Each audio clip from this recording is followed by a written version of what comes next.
Danas dajemo nova 3 odgovora na vaše pitanja o Reikiju.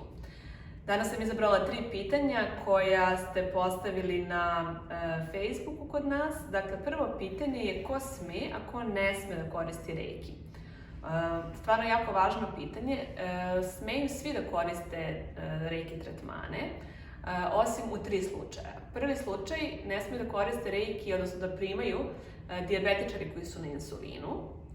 Zatim, ljudi koji imaju ugrađen pacemaker, zato što je to u stvari električni uređaj, a Reiki radi sa energijom koja značajno utiče na električne uređaje.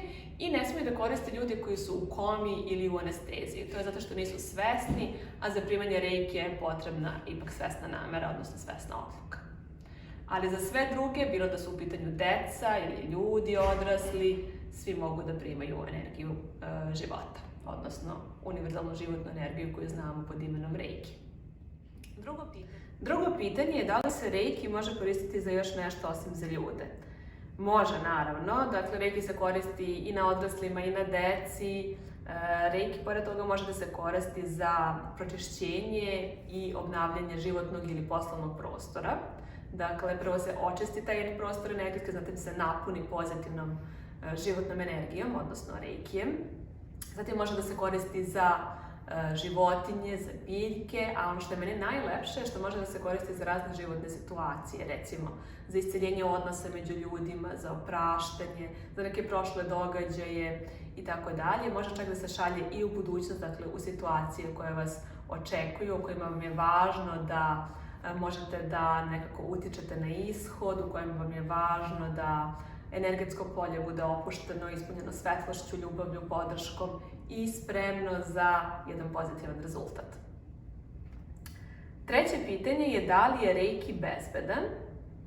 Jasan i precizan odgovor je apsolutno, potpuno.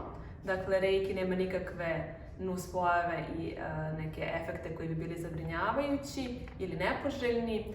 O tome koliko je Reiki bezbedan, između ostalog, svedoči činjenica da je Ministarstvo Republike Srbije još pre 10 godina uvrstilo ovu metodu na listu onih tehnika koje mogu potpuno bezbedno da se koriste za isceljenje i samoisceljenje, tako da se Reiki često praktikuje sada i u domovima zdravlja u Srbiji, a primenjuju ga naravno i lekari, i primenjuju ga ljudi sami, jer oni Reiki praktičari koji su završili 2. stepen mogu da pomažu i sebi i drugima.